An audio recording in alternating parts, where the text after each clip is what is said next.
welcome to the Motherhood Experience, a podcast where you are part of the conversation with moms, for moms, and by moms. Let's jump into this episode with me, your host, Val Kleppen. Welcome back, everyone. This is another edition of the Motherhood Experience podcast with me, your host, Val, coming at ya. Today's guest is another referral from the one, the only, honorary executive producer, Tracy Fixon. I actually met Kay at a painting party I was leading back in the day, probably 2014, 2015-ish, and communicated with her only a couple of times over the years since then, but was so glad to be able to connect with her for this podcast episode today. We talked about so many topics. We covered a little bit of everything, and I think that you'll really enjoy our conversation. But before we head into it, be sure to follow us on Facebook, Instagram, and YouTube. Share this episode with a friend, tag a friend, all the things with your friends. You are the reason that this podcast gets out in front of other moms, and I'm so grateful to you for that. So now, without further ado, let's hop into this episode with our guest, Kay Hopkins. All right, friends, welcome back to another episode of the Motherhood Experience podcast, where I am joined today by Kay Hopkins. Kay is another friend and connection of the one and only TracyFixon.com. How are you doing, Kay? I'm well, thanks. Good. I'm so glad to have you join me here. It's kind of a comedy of errors that we are finally able to get on and record an episode, but we start every episode with ages of kids and stage of motherhood you're in. So why don't you fill us in on that? Sure. So I have 3 children. My eldest is 9. Leah is her name. And then second is Ben. He is 7. And my littlest is Luke, and he is 4. Aww. Ben is almost 8. He'll be 8 in about a couple weeks. So. Oh, wow. So you had you got 3, none of them in double digits yet. Not yet. Mm-mm. I do have to ask. This year will happen, but not until the fall. So was it hard for you when your oldest turned 9, knowing that was the last year in single digits? No, that has not really hit me until actually until we were talking about Ben's birthday party, and I was like, oh shoot, that that is happening this year. Yeah. So, yep, it will be kind of a crazy. So she doesn't turn 10 until November, so we got a couple months yet. You got some time, yeah, to enjoy the. Yeah.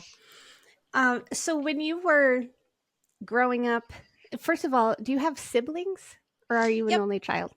So I'm the oldest. I have a younger brother and a younger sister. Okay. My sister is in the middle, so my brother's the youngest. So you're the oldest of 3. You have 3 kids yourself. Did you know that you wanted a family always? No, not always. I don't think. Maybe not until I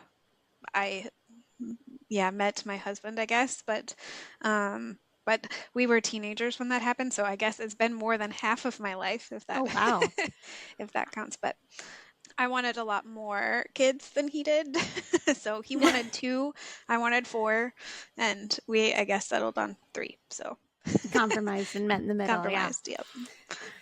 So your oldest is your daughter, right?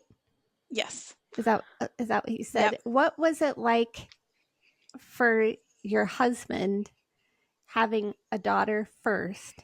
I'm making a lot of assumptions asking that, because I feel like as a mom, when you have a daughter first, it's just kind of, you're like, yeah, we're girls, we're running right into this. Was that what it was like with you, and different for your husband? So we did not find out what we were having before she came. So I don't think I had really any, I was just hoping for a healthy baby. Yeah. I don't know. I don't think I really had any preconceived notions about it at all? About that. Yeah, no. That was a very Midwestern answer right there. Yeah, no. I catch myself doing that a lot lately. I'm like, Focus. Okay. Throw Okay. in a couple of oaks in the Oops. interview. Yeah. Yeah, so I don't know if I really thought about that. I guess she is, I don't know if she's the typical oldest child. Hmm. She's much like, I feel like I'm a pretty type A kind of person, you know, like the typical uh, oldest kid who Yeah, yeah, is, you know, neat and tidy and's got their all the things ordered. right. She is not that way. She's much more a free, creative spirit and just does her own own thing. So Really? we are pretty opposite in that sort of sense, but I don't know. She does a good job, you know, like including her brothers in play and coming up with ideas. She is very much an ideas generator.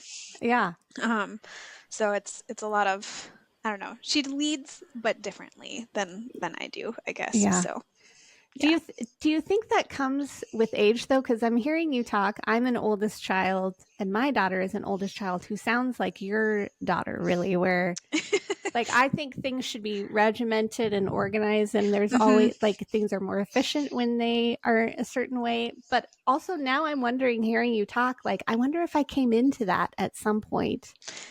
Um, so I was actually just talking to my sister-in-law about this the other day. We were talking about actually like the mess. She doesn't have kids yet, wants children, but she works in the PICU, so she's around Okay. children all the time. But Mm-hmm. and she was just asking about like parenting styles, I guess, and like what to do with all of the mess or things, you know, like ordering and keeping things tidy, whatnot.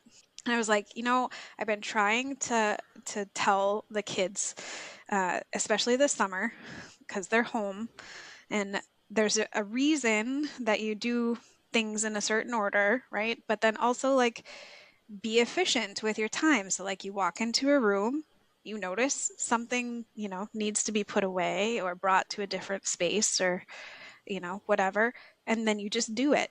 And then when you get to that room, like if you notice there's something else that needs to be put away or whatever. And I was like, you know, like I don't ever remember my mom telling me to do that. It's just a thing that I do, and I don't Mm. know why I do it, you know, but it keeps Yeah. your house tidier and, you know, like things are put away where they belong. Yeah. Most of the time, yes. Um, you know, like I'm like everybody where some things will just stack up until you just can't stand it anymore. Right. And then you have to stress You have the clean it. But mental chaotic breakdown because of the physical clutter. I always say physical yes. clutter causes mental clutter. Oh, And definitely. if you don't want mama to have mental clutter, then take care of the physical clutter. Yes. And just put away It's your own things. yeah. So I'm listening to you talk and I'm just smiling because I'm like, we've had those exact same conversations in our home. And like me, growing up, I loved my bedroom. I was always rearranging my bedroom and trying to make it just like function better for me. And even still today, you know, I'm in my 40s. I'm rearranging furniture all the time in my home. Yeah. My daughter I wants things like the same, but also covered with all of her belongings. like this craft supplies with that one. It's like I understand you want to write this book or you want to create this project or whatever, Yeah. but when you're done, put it away. Like Yeah. you take out the supplies to do the thing and then put them back in their home, right? It has a home. We Yeah. have an art cart. She has two of them. I'm like, just pick it up and put it in there. Our daughters sound a Like, little like kindred spirits. I feel like they would really have a lot in common. how old Um is she now? she turned 14 earlier this spring. Nice. Yeah. So, but you're talking about craft supplies, and I remember going through her room when she was like 7, you know, 7, 8, and finding like she kept every thread, every paper, every because well, she was gonna make something out of it one day. Yes. The other day, I did go down to her room and she had sorted the art cart because that was her chore for the day, the Mm. one that's in her bedroom. And she had put everything in folders and labeled the folders that are like chunky, like plastic folders that Yeah. she's, um, and it's like books in progress, like coloring things in progress, letters, like, and I'm like, oh dear. Oh, yeah. But it was Maybe they come organized for a into minute. right for a minute. Yeah, and that's the thing too. It does not last long at all.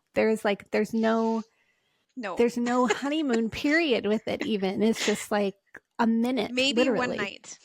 Yeah. Maybe. Like if she finishes in the evening, it might last overnight. There's still stuff that, like ends up in her bed. Like why do you have this entire pack of colored pencils in your bed? Yeah. Yeah.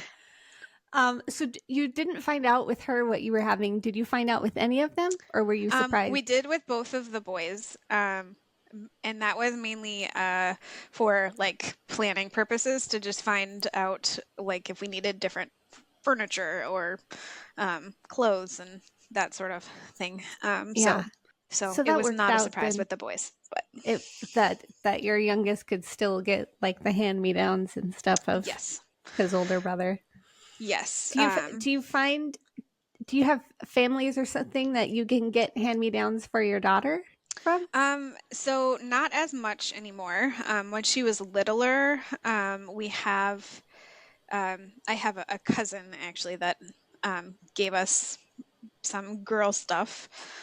But then when she got to like age 12 or so, like sizes stop at about Yeah. 8. Yeah. So and then there's really nobody that is close by that has girl stuff. But Yeah. the boys, I have a nephew he's just turning 12 this year, and he has passed on his stuff to Ben, who's passed it on to Luke now, and then we pass it on to another nephew on the other side of the family. So it's getting good use out of that. Yeah, I'll tell you, there was a period when our daughter Haley was younger where like I don't think we could have afforded to clothe her were it not for the hand-me-downs that we received from people. Like I don't know what we would have done. Yeah, I mean, I don't, that is definitely not a thing that I like to spend money on, but shoes Yeah. are a thing. Yeah. Um, yeah, but um, Yeah. I think I would like to say like for the moms that are out there that are wondering like should we bag this up and give it to Goodwill? Man, if there's a family you can bless with those hand-me-downs, like you just do it. don't know. Yeah, you don't Yeah, know how much it might be saving that household, honestly. right. Yeah, I mean, usually I get them like I don't even buy new school clothes, I guess, until like October when Yeah. like it starts getting cold and then we need that. But yeah, usually like two outfits, like one about Easter time and then Christmas time. Maybe they will get like a nicer church outfit. But Yeah. um, So have you been working full time for all three kids? Because you, if I remember correctly, you were working at the university there, right? yep. So, and I still do. So yes, I've worked at NDSU for 15 and a half years so far. Oh wow, Um, good for you. yeah. My role has changed there, but yes, I've worked full time and finished a doctorate in that span. I started that in 2013, and I graduated Wow. in 21. So that took me a little while too, but I was, having babies and still working. So So um, what is your field? so I have two business degrees. My undergrad and master's are in business, and my doctorate is in education, specifically for like administrative of higher ed institutions. Oh wow. So So does your work or your degree have anything to do? I think Tracy told me that you took a group of kids to like London or Europe or something? So I did have the opportunity to go on one of the study abroad trips this past spring. Yes, as a chaperone. So the instructor for the class was a man, and there was enough students that they needed a second chaperone, and so they um, preferred a female person to go with. And I had actually offered to do it a few years ago with one of my other colleagues, but she since retired and didn't go on the trip. It was kind of around COVID time, so we didn't, Mm, like, all the trips got canceled then. So hmm. So let me ask you then, working in at it's the big I mean it's the biggest college campus in North Dakota, right? I'm not wrong in saying that. I think technically UND might have a bigger population, but we might, Boo. but I think we have more in-person people. Okay. I Well, think they that's have more online interesting. students. That's interesting. So, Okay. So with your role at NDSU, with your schooling, and you've got a doctorate now in like education administration, you're a parent to 3 young children. What does working in the university setting, how does that influence you on how you are paying attention to and raising your little kids today? sure. Ooh. Um, I don't know. I mean, education is really important to me. Personally, I guess it's not something that I'm going to pressure my kids to do. However, like, we say all the time, like, I don't care what you do as long as you have a plan. Mm, So, like, whether that plan is to join the military or go to a tech school or own your own business or whatever, like, that's fine as long as you have a plan. So, I hope that it's just giving them an example of what could happen, and if they enjoy that and can make a living off of that, cool. um, but it's not something that I'm like, you will go yeah. to college and beyond, like an undergraduate degree. But did that answer your question? I It guess. does. It answers like one angle of it. I guess I'd say like kind of the future vision for it. But what about like you're interacting with college kids year to year. Mhm. Are there interactions you have where you're like, do you have hope for the future of your kids, or are there interactions you have where you're like, what is happening to the youth of our um, nation? some of both, I suppose. Um, uh, Yeah, I mean, I don't do a ton of front facing with students anymore, Sure. as much as I used to do. But um, yeah, I mean, that's one of the great things about working at the institution is you're surrounded by people, especially the faculty and other staff there that are wanting to create knowledge and share Mm, knowledge, and that's exciting, right? To just kind of be in um, that creative, innovative environment all the time, and students are a big part of that too, right? So yeah. there's always cool ideas and projects and events and programming and things going on campus. So it's very vibrant that way. Yeah. Um, And and there's opportunities there that are maybe not afforded to, like, the general public. So like, the kids get to go to different camps, or go talk to different people, or whatever that maybe not everybody gets to do. So yeah, that's kind of an advantage, I suppose. But yeah. That's great. And probably like your own kids get exposure to lots of different personalities and priorities, I'm sure. And so, at the very least it will strike up conversation at home. It's completely unrelated, but my mind just went to this next place of like, what kinds of things do you do for your kids with fun? Like, their home now for summer. Are you guys lake people? Do you have certain traditions or activities or adventures that you do? Sure. So, no, we're not lake people. I feel like I can barely manage taking care of one What? house. So, like, that is not a lifestyle that is for me. Bless those people that it is. Like, Yeah, all the more power to you. I don't mind going to the lake like a day or two over the summer, right. but that's camping isn't really my jam either. So like that's a I got to work up to to doing that usually like once a summer. But well, this summer we bought a pool. It's not a very big pool. It's like 10 foot by 30 inches. So, but it's just big enough for them Yeah. to be able to go out and play pretty safely, I guess, as long as we're relatively close by. Um, and then they have both picked out a couple different camps and things to do. So Like Ben, sports camps? yeah, so Ben and Leah are both actually at Bible camp right now, um, Nice. which was a two night stay for both of them. Leah went last year, but she convinced Ben to go along with her this year. So they're doing that. Ben did baseball earlier this summer through the community ed. Luke did pre T-ball, which is silly.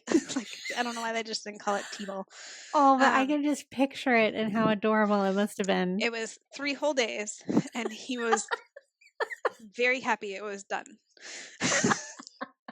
I'm like, okay, I don't know if we're gonna do that again next summer, but we will see.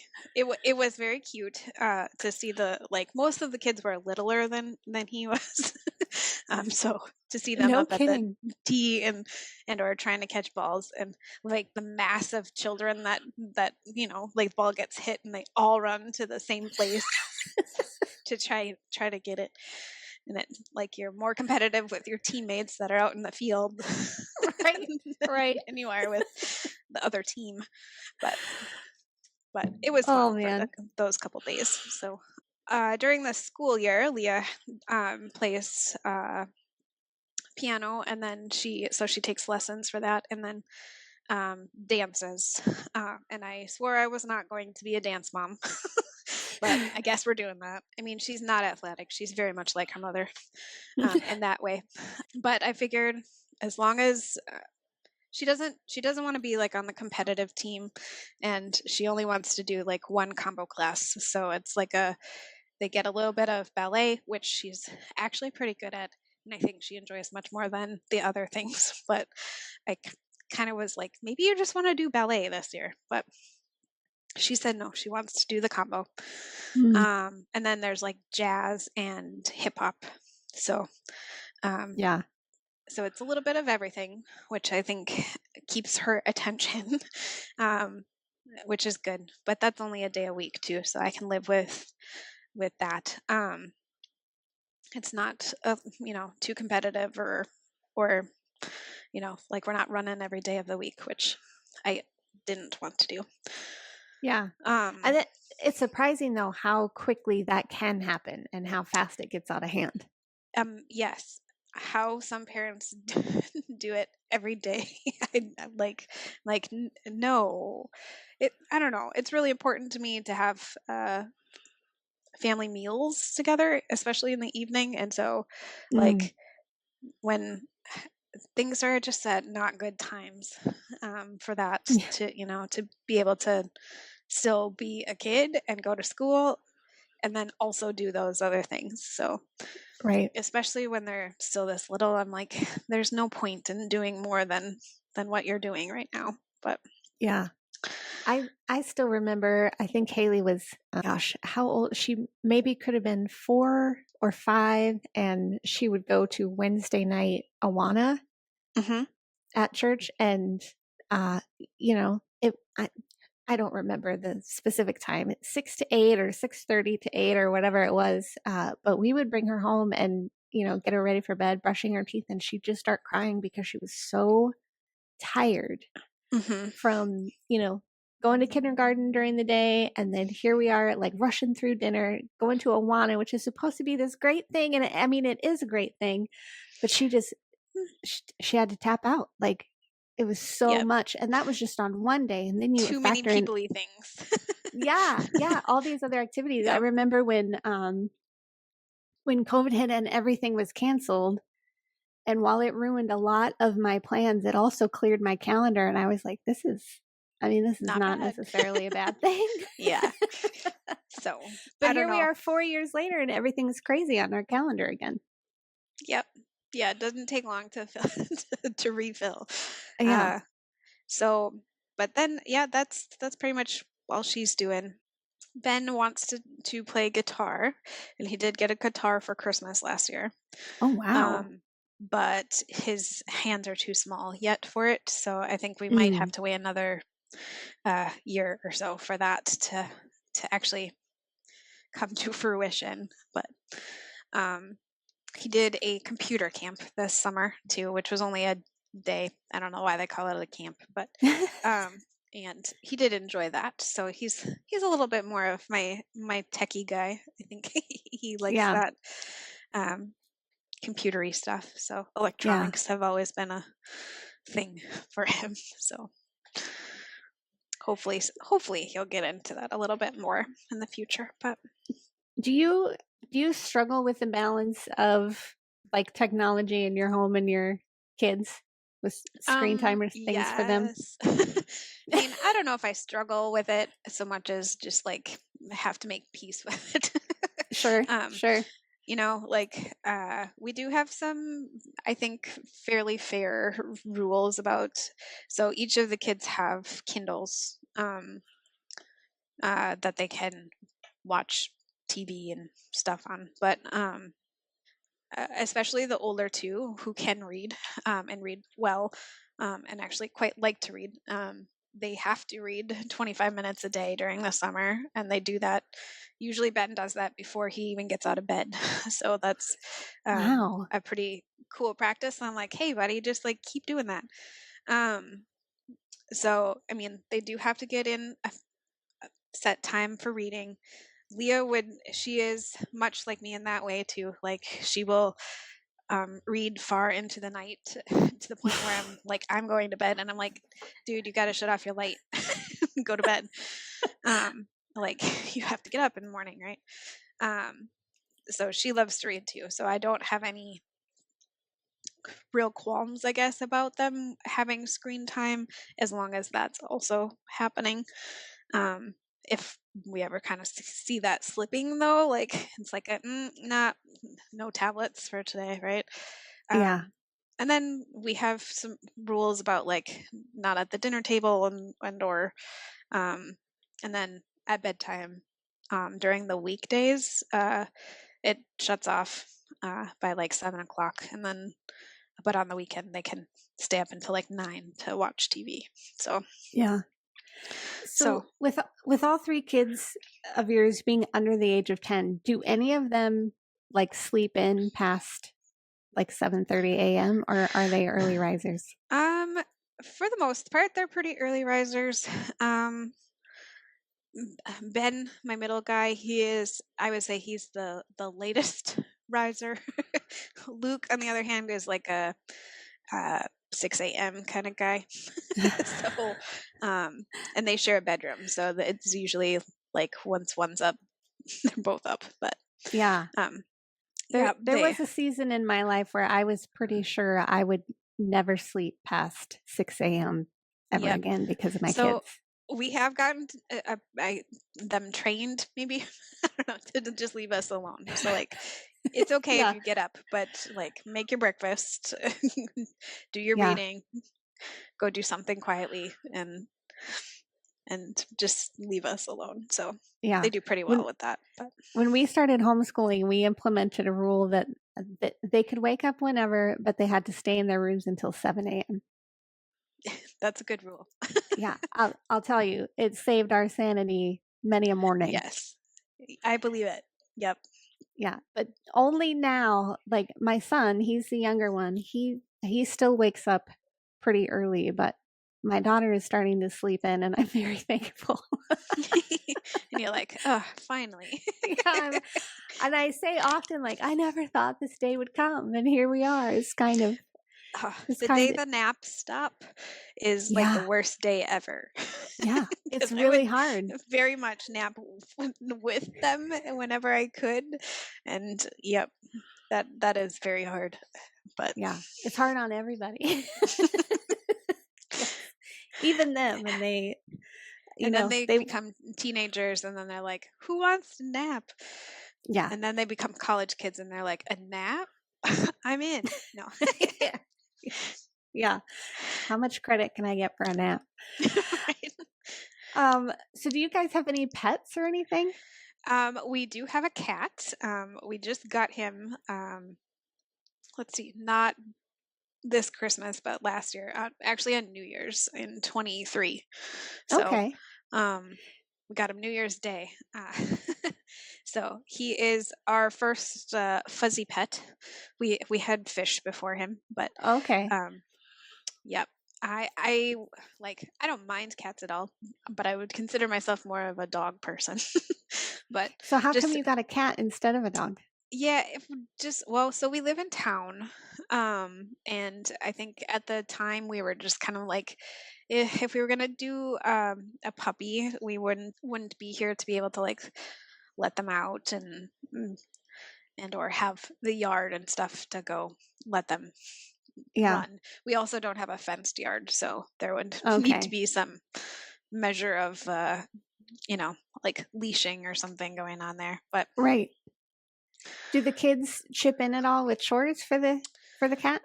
yep. So Luke is usually in charge of helping to feed him, and then the bigs have split the litter box scooping duty to each 3 days a week, and then I get 1 day too. Oh, nice. So not too bad. Yeah. That has been a pretty recent development, actually, them scooping, but yep, it was becoming like a mom was doing this every day, and it's a family pet sort of situation. So Right. yeah. Right. So what I want to go back a little bit. What Sure. was it like working full time and being pregnant each time? Like, were your pregnancies very different from one another? Was it Yes. So with Leah, of course, I didn't really know what to expect, but right? I had a lot of morning sickness for the first, uh, like almost through the second trimester with her. So there was a lot of like needing to make sure I ate enough like protein and had like suckers and all the things to to Yeah. have available, so that I didn't have an upset stomach. Um but I had a pretty smooth pregnancy after that though. I don't know, it was just exciting, I guess, at that point. So it was, and everybody around me, I think, I had worked with for quite a while, and they were also excited. Most of them had already like had children and who were like older and off doing their own thing. So it Yeah. was um, fun, I guess, for them to just like be there for me. But Ben, yeah, I would say his pregnancy was pretty great. I had no complaints on on that front. It was pretty smooth sailing for him. Um, his birth was a lot more traumatic though than well, I don't know if it was more traumatic than Leah's, but it was also traumatic in a different way. Um, How, okay. we can go Wait. back to that. Wait. Yep. Okay. And then Luke was his pregnancy was pretty okay up until the end. So I had extra amniotic fluid, like I don't know, from like 32 weeks on. Hmm. And I also just retained a ton of water everywhere, Yeah. like, and it was really uncomfortable. Yeah. So there was a lot of days where I would just get super tired and like have to like just be done. But I have a desk job, so it's not like I had to like go homeward or anything like that. But I would Yeah. say uh TJ, my husband, has been a tremendous support. Like, you know, doing school at the same time, it was just a lot of like, I need, like I need the weekend to write, or I have to read all this stuff or whatever.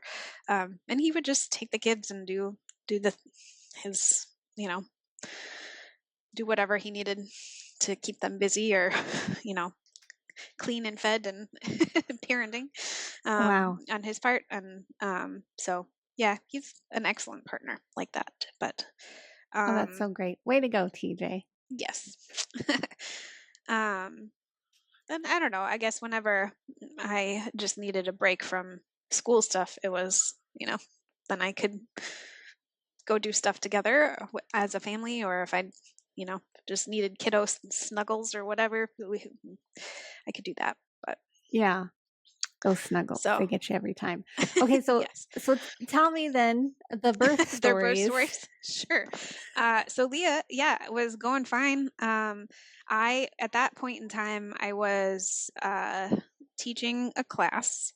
Um, I had two sections of a class and like 300 some students. They were two really big sections. And it was finals week, or getting close to finals week. It was like around their final project, for the class. And I stayed home to grade papers and like work from home that day, which was in 2014. So it was, before working from home was a thing. So I stayed home to grade papers, and my water didn't actually break. It was just leaky, like all day. And I was like, by like 10 o'clock, I called and I was like, I think my water broke, maybe, like, because she was my first, so I didn't know what it was gonna be like. And they're like, well, put a pad in and see how long it takes to get super wet, whatever, and just keep an eye on it and call us back if you need to. Well, I called again at like 3 o'clock. Basically, they said the same thing. And I was like, well, like, no, you don't understand.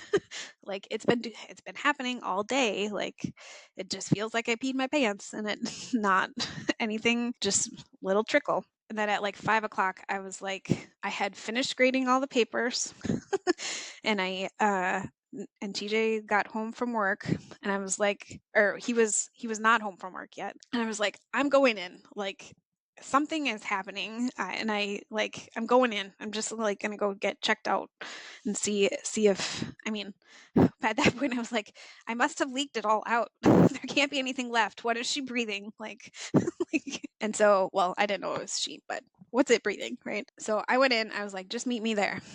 And they did admit me right away. And I had not had any labor pains or contractions or anything, just the leaky amniotic fluid.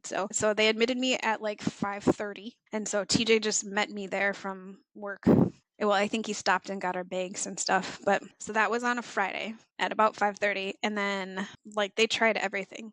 Like I sat in a tub, I sat on the ball, they gave me the pitocin stuff to help move things along.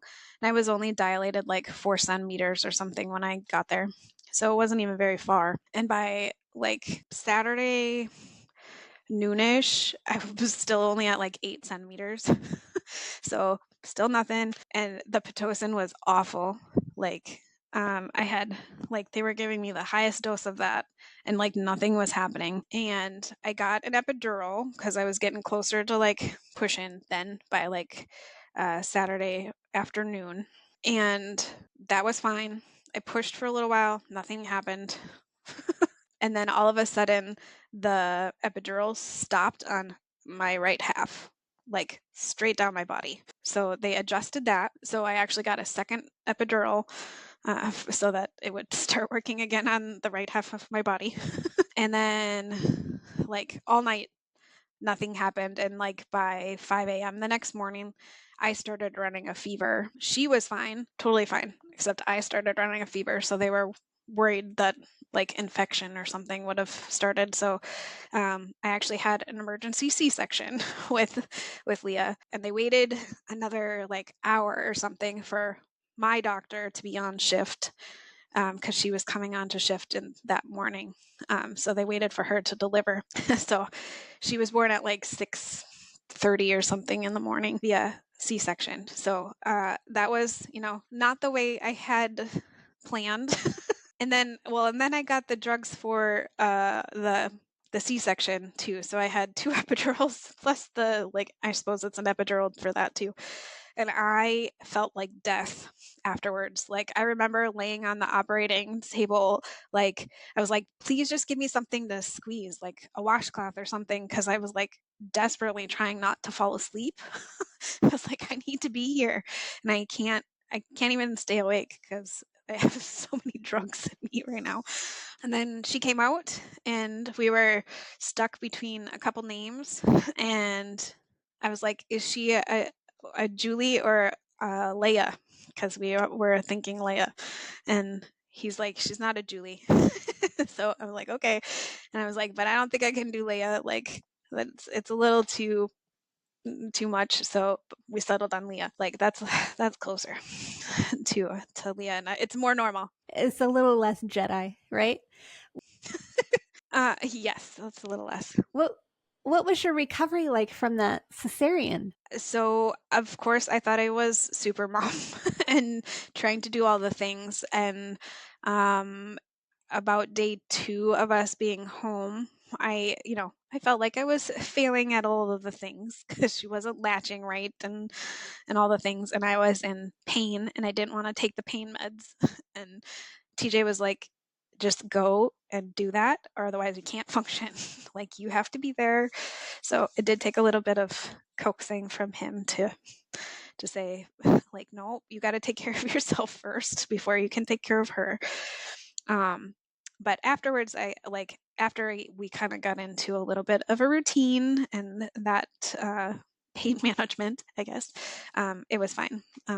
So So was Ben also a C-section? so no, so the whole time I was like, if I can avoid it, I don't want to have a C-section. I wanted to have a VBAC, and I did do that. So he was born naturally, but he came out, he was stuck there. So they had to use the little like suction cup thing to like pull him out, and he had a collapsed lung. So the birth was so traumatic, it collapsed his lung. So he spent his first couple days in the NICU. So Oh my word. and he had to be intubated and everything right away, but he was breathing on his own by the end of the day. Well, praise God. He right. And he stayed only like 3 days or whatever. 2 days, only 2 days in the NICU. So we weren't in the hospital any longer than a regular birth. So But you had like 48 hours of labor and then an emergency C-section with Leah. Ben has a traumatic delivery. Were you even scared to get pregnant a third time because of the two deliveries you'd had? I was pregnant in between Ben and Luke. I miscarried. Not really scared too, I guess, but just I guess upset with my with my body for not working like it should to be able to do that smoothly. More than one time I've actually had a conversation with different people. I'm like, if it's Leah, like I would have been dead had it been 100 years ago, like there's no way we both probably would have been, right? But medicine is crazy cool these days. Oh my goodness. So you scheduled a C-section for Luke then. Was the second cesarean easier to recover from than your first? No. No, I would say not.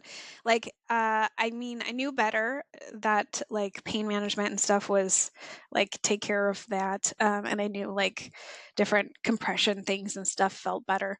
But I would say maybe it was just a third pregnancy that, I don't know, I felt like things just didn't bounce back as quickly as they did the first time around. So I don't know if they've bounced back at all yet, to be honest.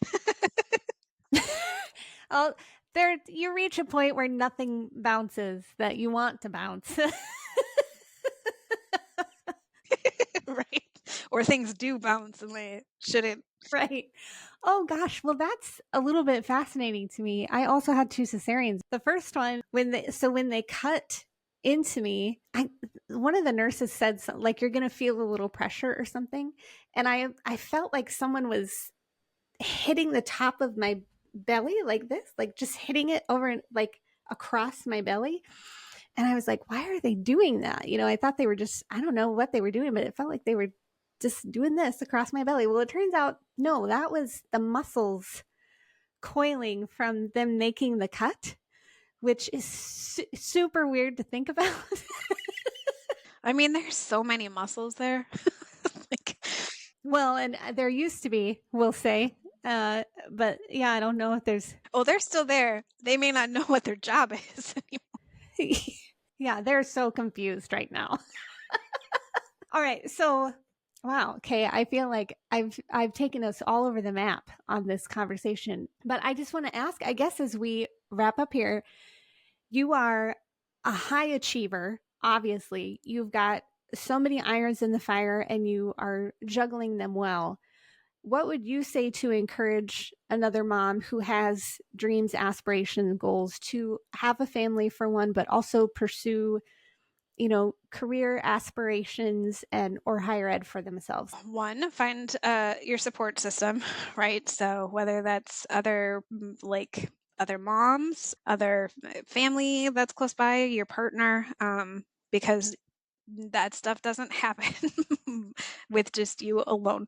Even though like I do feel like some days it is a lot a lot of me, like it really doesn't happen without your village, right? So find your support system, be clear with especially your partner, like what you're dreaming. Hopefully that person is there to encourage you to do those sorts of things and reach those. I guess I don't know, like I suppose there's some level of sacrifice, right, that you have to give for your partner and vice versa. So that happens. I don't know.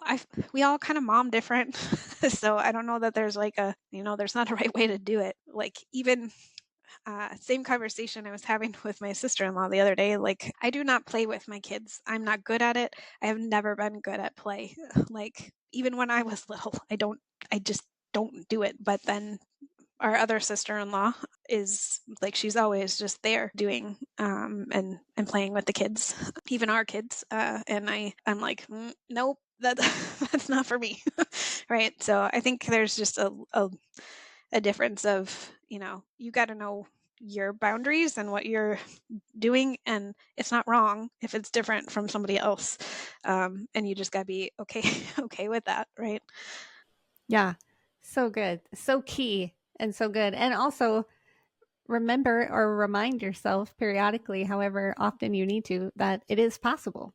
It's not going to be easy, but it is possible. Right. And then I think a thing that I definitely struggled with, I mean, my degree especially was not supposed to take me 8 years to finish. So like, it's okay to go slowly and consistently, I guess, as long as you're consistent. It's okay to give yourself grace when things just don't happen on your timeline. Like, yeah, I guess especially the higher ed part of it, like they joke a lot that like the best dissertation is a done dissertation. So like it doesn't have to be perfect, like just doing your best, and that's it. You don't have to do more than that. Yeah. Fantastic. Okay. Thank you again. I'm so thrilled we were able to make it work. It took us a minute, but I really appreciate you coming and being a guest on the Motherhood Experience. Yes, me too. Thanks. Thank you so much for joining us on today's episode of the Motherhood Experience podcast. To join our exclusive TME community, head over to themotherhoodexperience.com/learn more. Be sure to follow The Motherhood Experience on Facebook or Instagram, and please leave us a 5-star review wherever you listen to podcasts. If you're watching on YouTube, leave us a comment below, and we'll catch you next time.